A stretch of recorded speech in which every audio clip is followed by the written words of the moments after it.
sabuwar Najeriya kwankwasiya amana ta zama salamu alaikum. Na farko Najeriya kane jama'a salamu alaikum.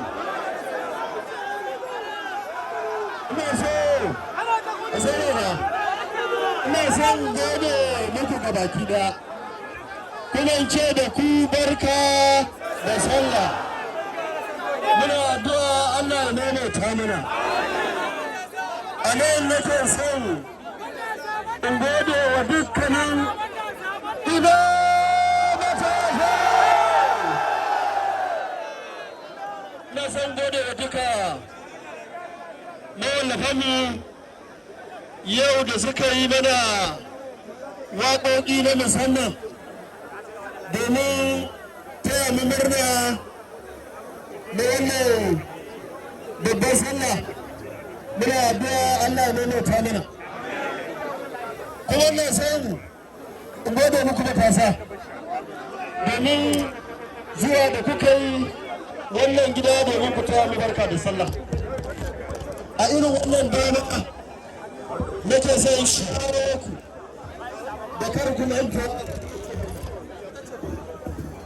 manta da maganar kati. Duk da abba ya daga nasa, na san da an ce kowa idan ya da nasa, ni ma da na zo da nawa. Saboda haka nake kira a gare ku da lallai kowa ya je duba katinsa ya tabbatar yana nan. Wanda bai yi ba kuma ya je, wanda ma ya yi ya sa iyalansa abokansa da duka jama'a su je su.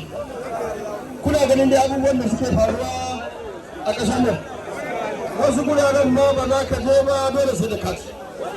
Saboda haka nuna da dukkanin mutanen Najeriya kowa ya tafi ya je ya yi kati. Wannan kati shi ne abin da zai taimaka mana wajen zaɓe shekara ta 2023. Ina so in gode wa dukkanin 'yan takararmu. Muna kira a gare su ci gaba da jajircewa da tsayawa wajen jawo hankalin mutanen da har yanzu ba su gane ba.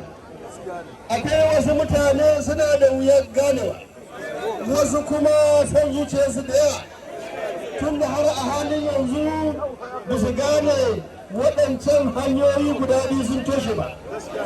Wani ƙarshen ta yana nan ba zai gane ba sai ƙofa tare da shi. Kun ƙoƙari ku magana da su, ku taimaka musu, ku taimaka mana, ya kasance sun ɗauki hanya mai ƙullewa. Wannan jama'iyya ta mu ta NNPP, NN ita ce New Nigeria, sabuwar Najeriya. Wannan Najeriya ta yau ta riga ta yi tsaka. Najeriya yau ta shiga matsala, tattalin arziki ya lalace. Na yi mamaki duk da halin da ake ciki, wasu sun yi canji suna watsa kuɗin nan. Wannan kuɗi kuwa yanzu da wuya ka gansa irin wannan suna yawo. Amma dai ɗan kwankwasila muna gode maka saboda ƙarfin hali. Na so in jawo hankalin ku matasa da ku tsaya ku jajirce, ku tsaya ku yaɗa manufa, domin halin da muke ciki musamman harkar tsaro a Najeriya. Tsaro ya lalace a Najeriya. Kuna ganin har ma inda ake rufe masu laifi, an wayi gari an tafi awa ɗaya, biyu, awa uku ana operation a gurin. Wannan abin takaici ne, abin baƙin ciki ne. Kuna ji ma motocin shugaban ƙasa a nan makwatan mu Katsina ɗin nan aka kakale su a kan hanya. Wannan abin takaici ne. Saboda haka ku je ku yi tsari. Ba ma na son yi maganar jihar Kano domin jihar Kano ta zama amfani. Gwamnatin Kano tuni ta yi dameji aka kwandon da ita. Shi sa ba su da aiki daga sayar da masallacin juma'a sai na sai da idi sai masallacin hamsa salawati sai da manyan abubuwa da gwamnati da makarantu da asibitoci da hanya da kakansu duka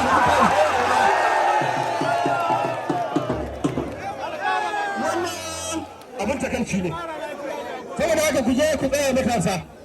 Wannan zaɓe na shekara 2023 zaɓe ne tsakanin talakan Najeriya da miyagu masu cin zalin talakan Najeriya.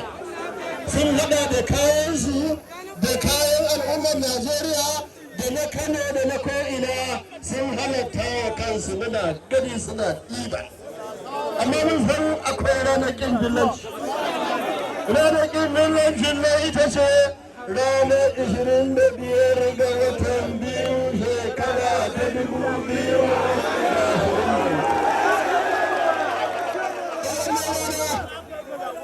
Duka zaliman Najeriya talaka bawan Allah da ya haƙuri ya ƙyale su.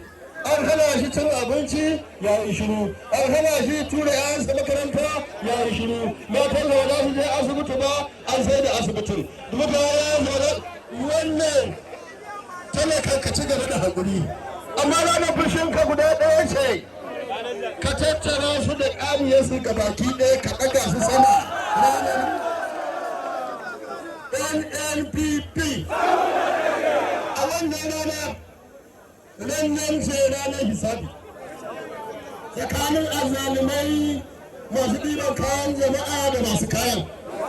Waɗannan kayan da ake sayarwa a wannan jiha da ƙasa al'umma ce ga baki ɗaya namu suka halatta wa kansu suke sayarwa da kansu. Muna kallo mun yi shiru saboda mun san akwai ranar hisabi. Ranar hisabi za ta yi kyau in muna da kati. Wannan kata jiyar ranar zaɓe a tsaya a yi zaɓe a kare zaɓe a bi shi a tabbatar da cewar an tabbatar da zaɓen talaka a wannan jiha da Najeriya. Yau ba su da wani tunani sai tunanin za su yi ƙwacen ƙuri'a. Ba su da wani tunani sai tunanin za su fito da kuɗi. Haram kuɗin da suka sata a idanu muna kallon su suna kallon mu babu kunya babu tsoro babu tunanin akwai ranar hisabi a jihar nan da Najeriya gaba. Wannan rana na zuwa muna addu'a Allah ya ba mu rai da lafiya. Wannan rana talakan jihar Kano nan kai ne sarki wannan azzaluman sai sun jinjina maka sun durƙusa sun ce yau rana.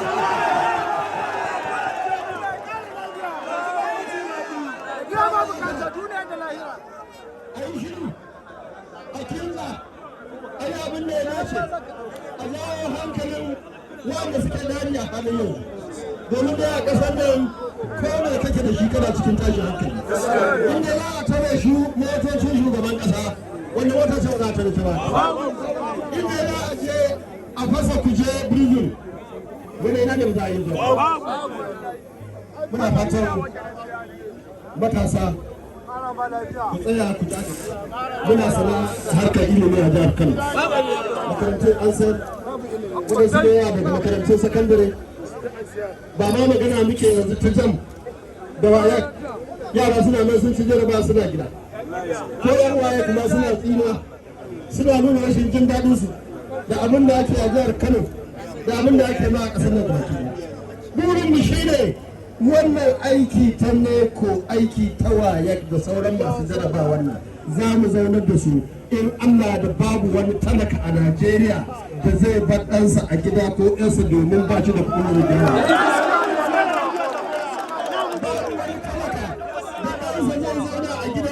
Don ba shi da kuɗin da zai kan sakandare lokacin mu zuwa firamare sakandare da manyan makarantu kyauta ne a jihar Kano. A Najeriya ta kan talakan Najeriya ko Bahaushe ko Inyamuri ko Bayarabe ko kowanne kabila kake ciki in Allah da sai ka kai ɗanka makaranta a ƙarƙashin mulkin ɗan an samu aikin yi wannan fatara sai an yi maganinta. Wannan rashin jin daɗi da rarrabuwar kai da kirista da musulmi ana ganin wannan shine da laifi wacce ita ce da laifi bayan kuma masu laifin gashi kowa ya san su domin su suka tsaga suka fasa har ma ake wazancen ga wani addini. A nan kafin sauka nake so in gabatar muku da Bishop Isaac Idahosa wanda sananne ne musamman a wannan ƙasa Najeriya.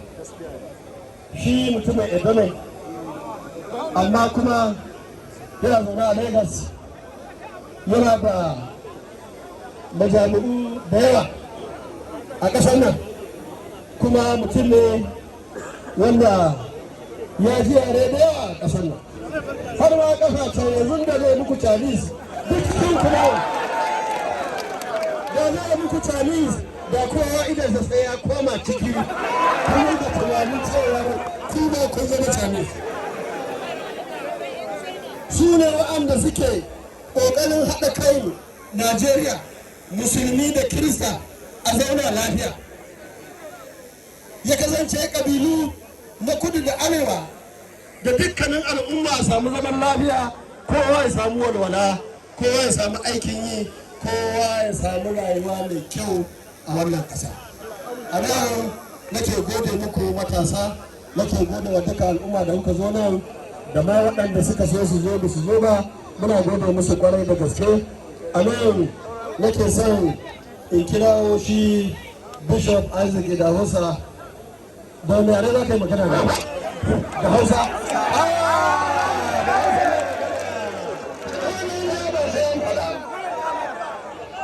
Kwankwasiya matasa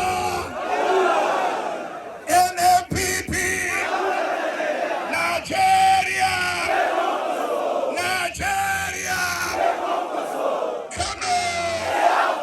Kano barka da sallah. Nan gida ne, Kano gida ne, ko ba haka bane? Na zo in ce maku barka da sallah. 2023 na Madugu ne, shi ne jagora, ko ba haka bane? Ku je ku samu katin, shi ne ƙarfinku. Kuna ci kuwa? 2020 ana tsoron Madugu a Najeriya. PDP na tsoron Madugu, APC na tsoron Madugu, ko ina ka je Madugu, kahon ka kahon mu.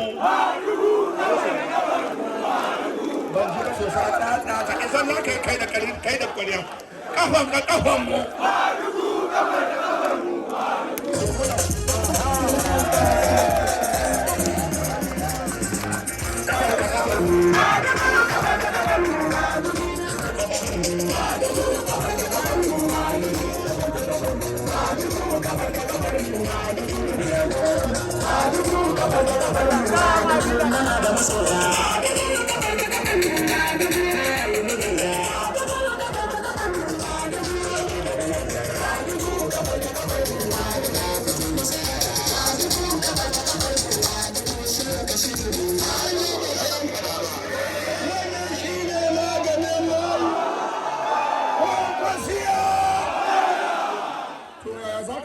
Kayan daɗi ka ɗauki lemon da ya gauce,